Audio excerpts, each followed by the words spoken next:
Hey guys, it's Holly. So I had a completely different video planned for today, but I was just scrolling on ideas. I wanted to check how my project was doing and had a look on the homepage, and I saw one of my favorite ideas projects had been resubmitted, which in fact is the Snow White Cottage. Now, if you guys didn't know, this project hit 10K in the same batch as Winnie the Pooh and the Blacksmith Shop, but unfortunately it did not get approved, and I was really quite upset about it, as excited as I am to get Winnie the Pooh. I mean, either way I was going to be happy because I do have a very clear bias between ideas and Disney. Like, I really want them to be selected, but this project in particular has been updated and resubmitted, and I'm really excited. And I usually don't talk about ideas projects on my channel, but this one I think has to be an exception because I just love this project and I would love for it to be able to hit 10K again and have another chance. So here's the updated project, and the main difference between this and the original one is the color scheme. This one definitely looks a lot brighter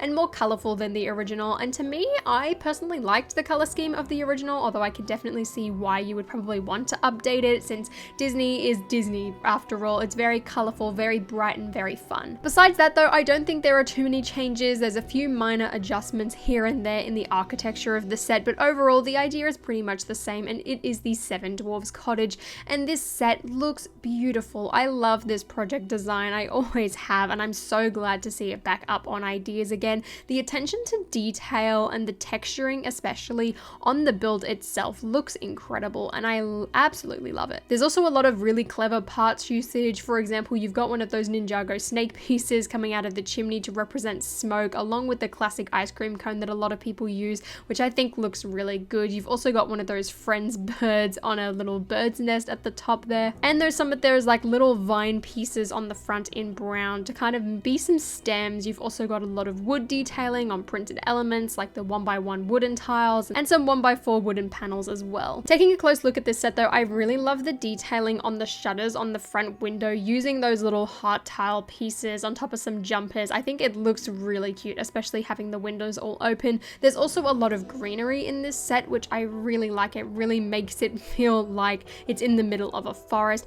and the fact that you can open it up and you've got a bunch of different rooms and accessories is really awesome as well. Just like the original, you do get the little dining table for all of the dwarfs to sit around, as well as a clock on the inside, and you've also got their beds as before, but something different in this one is that you have all of their instruments from that scene where they're all putting on a song and a show for Snow White, which I think is really cute. Although looking at this build, I don't quite see how they fit on. I don't see too many studs on the floor, so whether or not the piano is kind of built into the wall, or maybe the builds are just separate and you kind of piece them in there, I'm not entirely sure. That is something though that I could see Lego possibly cutting if this did get approved and selected. And overall, I think the build is absolutely phenomenal. One weak point I think about this ideas project, and this is just me providing feedback, I don't criticize this designer in any way, as I love this project, and it comes down to the figure department. Now, I think the dwarves look spectacular. I really like the way they're designed. They all look really cute and really accurate, and I think they've done a fantastic job as well of using existing pieces in that regard.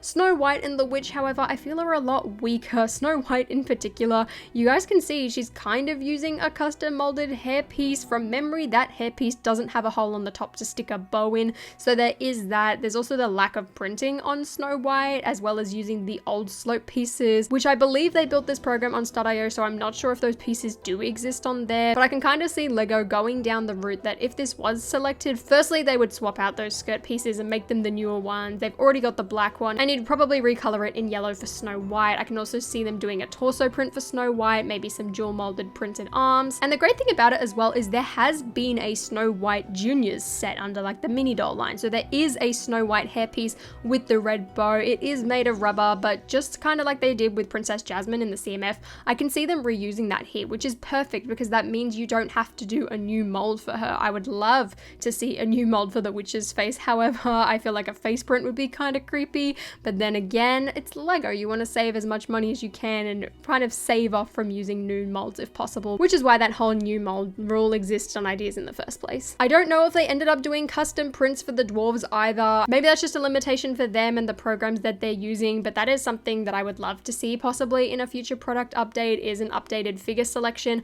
I really like the fact that the witch is included in this one. From memory, I don't think she was included in the first one, so it's awesome to see her here, but I don't think they would probably put her in the set because, you know, you have to have the 7 Seven Dwarfs, and Snow White. That makes sense, and that is a lot of figures. That's 8 figures, especially if you don't want to make the set too small. It's going to be quite expensive having that many in a set. I mean, if you look at the amount of sets that you have with 8 figures in it, you're kind of looking at the Great Haul price range of $100 US, something like that. And with the size of the build, I can see it being quite considerably larger. So that's the entire build. I just really wanted to share this with you guys. I'm pretty sure it's only been reposted recently, as at the time of recording this, there was only about 357 supporters or something when I personally supported the project. So I wanted to share this with you guys and let you know that this is happening, because you guys know how I feel about Disney. I've heard a lot of similar opinions as well in my comment sections. So I wanted to let you know, please go and support this project. I will link it in the description, as well as my own project. I'm almost at 2,000 supporters, so thank you to everyone who has supported my project as well. Be sure to also check out Mini Brick Productions. He's almost at 10k, and I love the Polar Express, so please go and check that one out as well. And if you guys enjoyed this video, please give me a thumbs up and consider subscribing to my channel down below. And until next time, I'll see you later.